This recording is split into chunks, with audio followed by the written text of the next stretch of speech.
resolution and independence. William Wordsworth. There was a roaring in the wind all night. The rain came heavily and fell in floods. But now the sun is rising calm and bright. The birds are singing in the distant woods. Over his own sweet voice the stock dove broods. The jay makes answer as the magpie chatters. And all the air is filled with pleasant noise of waters. All things that love the sun are out of doors. The sky rejoices in the morning's birth. The grass is bright with raindrops. On the moors the hare is running races in her mirth. And with her feet she from the plashy earth raises a mist, that, glittering in the sun, runs with her all the way, wherever she doth run. I was a traveller then upon the moor. I saw the hare that raced about with joy. I heard the woods and distant waters roar. Or heard them not, as happy as a boy, the pleasant season did my heart employ. My old remembrances went from me wholly, and all the ways of men, so vain and melancholy. But, as it sometimes chanceth, from the might of joys and minds that can no further go, as high as we have mounted in delight in our dejection do we sink as low. To me that morning did it happen so, and fears and fancies thick upon me came. Dim sadness and blind thoughts, I knew not, nor could name. I heard the skylark warbling in the sky, and I bethought me of the playful hare. Even such a happy child of earth am I? Even as these blissful creatures do I fare. Far from the world I walk, and from all care. But there may come another day to me solitude, pain of heart, distress, and poverty. My whole life I have lived in pleasant thought, as if life's business were a summer mood.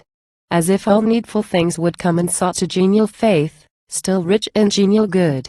But how can he expect that others should build for him, so for him, and at his call love him, who for himself will take no heed at all? I thought of Chatterton, the marvelous boy, the sleepless soul that perished in his pride. Of him who walked in glory and in joy following his plough, along the mountainside. By our own spirits are we deified. We poets in our youth begin in gladness, but thereof come in the end despondency and madness. Now, whether it were by peculiar grace, a leading from above, a something given, yet it befell that, in this lonely place, when I with these untoward thoughts had striven, beside a pool bare to the eye of heaven I saw a man before me unawares, the oldest man he seemed that ever wore grey hairs. As a huge stone is sometimes seen to lie couched on the bold top of an eminence. Wonder to all who do the same espy, by what means it could thither come, and whence. So that it seems a thing endued with sense, like a sea beast crawled forth, that on a shelf of rock or sand reposeth, there to sun itself. Such seemed this man, not all alive nor dead, nor all asleep in his extreme old age. His body was bent double, feet and head coming together in life's pilgrimage. As if some dire constraint of pain, or rage of sickness felt by him in times long past, a more than human weight upon his frame had cast.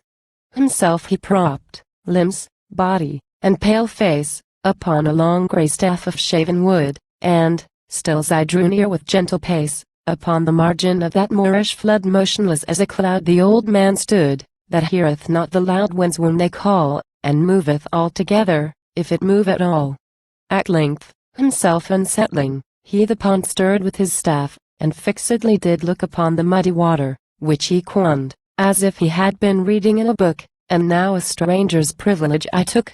And, drawing to his side, to him did say, Amperson quo. This morning gives us promise of a glorious day. Amperson quo. A gentle answer did the old man make, in courteous speech which forth he slowly drew, and him with further words I thus bespake, Amperson quo. What occupation do you there pursue? This is a lonesome place for one like you. Amperson quo. He replied. A flash of mild surprise broke from the sable orbs of his yet vivid eyes. His words came feebly, from a feeble chest, but each in solemn order followed each, with something of a lofty utterance dressed choice word in measured phrase, above the reach of ordinary men. A stately speech, such as grave livers do in Scotland use, religious men, who give to God and man their dues. He told, that to these waters he had come to gather leeches, being old and poor, employment hazardous and wearisome. And he had many hardships to endure, from point to point he roamed, from moor to moor. Housing, with God's good help, by choice or chance? And in this way he gained an honest maintenance. The old man still stood talking by my side, but now his voice to me was like a stream scarce heard. Nor word from word could I divide, and the whole body of the man did seem like one whom I had met with in a dream, or like a man from some far region sent, to give me human strength, by apt admonishment. My former thoughts returned, the fear that kills, and hope that is unwilling to be fed, cold, pain, and labor, and all fleshly ills, and mighty poets in their misery dead. Perplexed, and longing to be comforted, my question eagerly did I renew, Ampersand quo. How is it that you live, and what is it you do? Ampersand quo. He with a smile did then his words repeat, and said that, gathering leeches, far and what he travelled, stirring thus about his feet the waters of the pools where they abide. Ampersand quo. Once I could meet with them on every side, but they have dwindled long by slow decay, yet still I persevere, and find them where I may. Ampersand quo. While he was talking thus, the lonely place, the old man's shape, and speech all troubled me. In my mind's eye I seemed to see him pace about the weary moors continually, wandering about alone and silently. While I these thoughts within myself pursued, he, having made a pause, the same discourse renewed. And soon with this he other matter blended, cheerfully uttered, with demeanor kind, but stately in the main. And, when he ended, I could have laughed myself to scorn to find in that decrepit man so firm a mind. Ampersand quo. God, Ampersand quo. Said I, Ampersand quo. Be my help and stay secure. I'll think of the leech gatherer on the lonely moor. Ampersand quo.